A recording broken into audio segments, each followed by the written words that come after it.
Hello friends, welcome to mini tech channel. Last video में हमने देखा कि मोमेंट क्या होता है, मोमेंट सेंटर की डेफिनेशन, मोमेंट आर्म की। तो हमने वन बाय वन डिस्कस किया था, एक बार फिर से रिवीजन कर लेते हैं हम। तो देखिए, मोमेंट का मतलब होता है अगर फोर्स के कारण कोई बॉडी घूम रही है, ठीक है, तो उसको हम क्या कहेंगे, मोमेंट। जैसे कि हमने यहाँ पर फोर्स लगाई F, ये फोर्स है F, इसके कारण इसमें क्या होगा, रोटेशन होगा। तो ये जो नट है ये खुल जाएगा यहाँ से, ठीक है। तो ये होगा मोमेंट, फोर्स के कारण यहाँ पर रोटेशन हो रहा है, ये ऑब्जेक्ट घूम रहा है, तो इसको हम कहेंगे मोमेंट। दूसरा हमने देखा था कि मोमेंट सेंटर क्या होता है, जिस बिंदु के अबाउट रोटेशन होता है उसको हम मोमेंट सेंटर कहते हैं। और मोमेंट आर्म, मोमेंट सेंटर से लेकर फोर्स का जो लाइन ऑफ एक्शन है, ध्यान देंगे फोर्स का लाइन ऑफ एक्शन ये है, तो इनके बीच जो डिस्टेंस होगी वो परपेंडिकुलर होनी चाहिए, उसी को हम क्या कहेंगे, मोमेंट आर्म। अब हम आगे डिस्कस करेंगे। तो मोमेंट सेंटर की एक डेफिनेशन और है कि जिस पॉइंट के अबाउट मोमेंट लिया जाता है उसको भी हम मोमेंट सेंटर कहते हैं। नेक्स्ट टॉपिक है हमारा यूनिट ऑफ मोमेंट। तो पहले मोमेंट का फॉर्मूला लिख लेते हैं हम। मोमेंट किसके बराबर होता है, ये फॉर्मूला काम आएगा आपको न्यूमेरिकल सोल्व करने में। तो मोमेंट का फॉर्मूला होता है फोर्स को मल्टीप्लाई कर दो परपेंडिकुलर डिस्टेंस से, ठीक है। तो ये हो गया मोमेंट। अब फोर्स की यूनिट क्या होती है, न्यूटन। डिस्टेंस की यूनिट क्या हो जाएगी, मीटर, ठीक है। तो यूनिट ऑफ मोमेंट क्या हो गया, न्यूटन मीटर। इसको आप ध्यान में रखोगे। नेक्स्ट टॉपिक है टाइप्स ऑफ मोमेंट। तो मोमेंट एक होता है आपका क्लॉकवाइज मोमेंट और दूसरा होता है एंटी क्लॉकवाइज मोमेंट। क्लॉकवाइज का मतलब होता है जिसकी डायरेक्शन क्लॉकवाइज हो। तो क्लॉकवाइज कौन सी डायरेक्शन होती है, जिस डायरेक्शन में घड़ी चलती है उसको हम क्या कहेंगे, क्लॉकवाइज।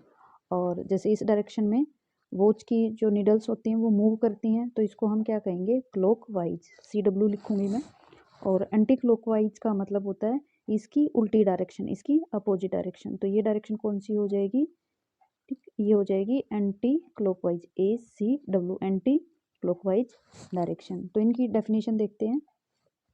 तो क्लॉकवाइज मोमेंट क्या होता है, अगर फोर्स की टेंडेंसी है कि वो उस ऑब्जेक्ट को क्लॉकवाइज डायरेक्शन में रोटेट कर रहा है तो उसको हम कहेंगे clockwise moment. If the tendency of a force is to rotate the object in clockwise direction, then the moment is called clockwise moment। अगर फोर्स की टेंडेंसी है उसको कौन सी डायरेक्शन में घुमाने की, क्लॉकवाइज डायरेक्शन में घुमाने की, तो उसको हम कहेंगे क्लॉकवाइज मोमेंट। जैसे यहाँ पर आपने एक फोर्स लगाई, ठीक है। अब देखो इसके कारण ये फोर्स लग रही है P अपवर्ड डायरेक्शन में, तो इसके कारण रोटेशन क्या होगा, इस डायरेक्शन में होगा। तो ये तो कौन सी डायरेक्शन होगी, एंटी क्लॉकवाइज, ठीक है। तो ये क्लॉकवाइज मोमेंट नहीं हुआ। अगर मैंने फोर्स ऐसे लगा दी, ठीक है, P फोर्स, तो इसके कारण मूवमेंट कैसे होगा, इस डायरेक्शन में, ठीक है। तो इसको हम क्या कहेंगे, क्लॉकवाइज मोमेंट। तो फोर्स की डायरेक्शन चेंज कर दो तो क्लॉकवाइज मोमेंट क्या हो जाता है, एंटी क्लॉकवाइज मोमेंट हो जाता है।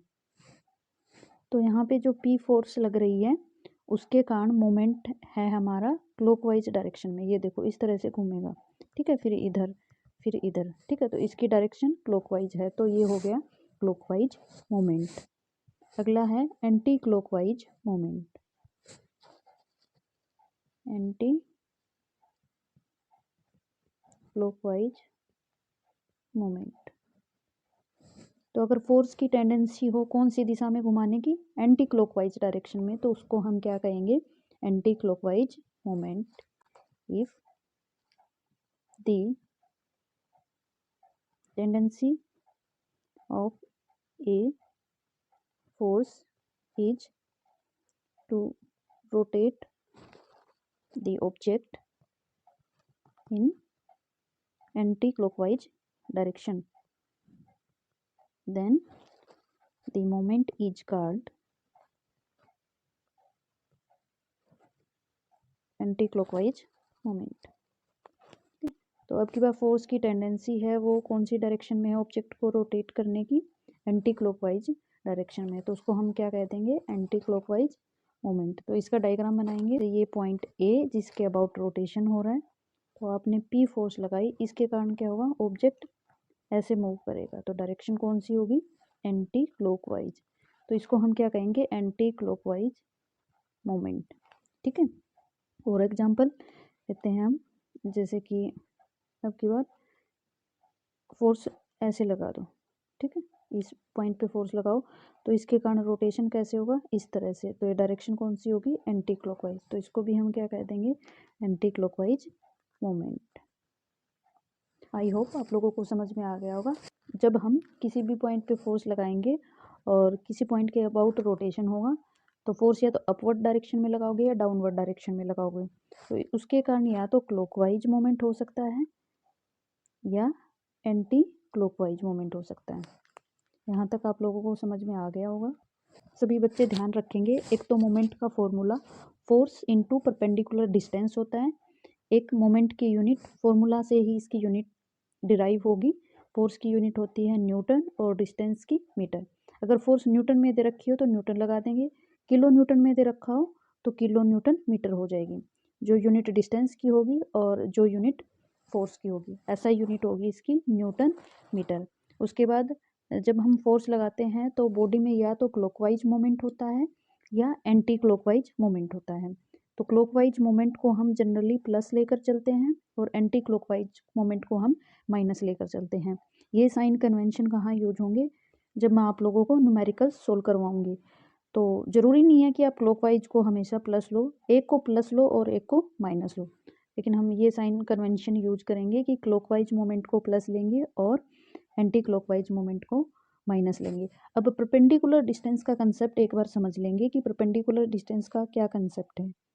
तो देखिए, जैसे ये कोई रोड है और इस पे आपने एक फोर्स लगा दी P, और P की वैल्यू मैं यहाँ पर लिख रही हूँ 20 न्यूटन, 20 न्यूटन, ठीक है, और एक यहाँ पर मैंने फोर्स लगा दी 30 न्यूटन, और इस पॉइंट के अबाउट रोटेशन हो रहा है, ठीक है।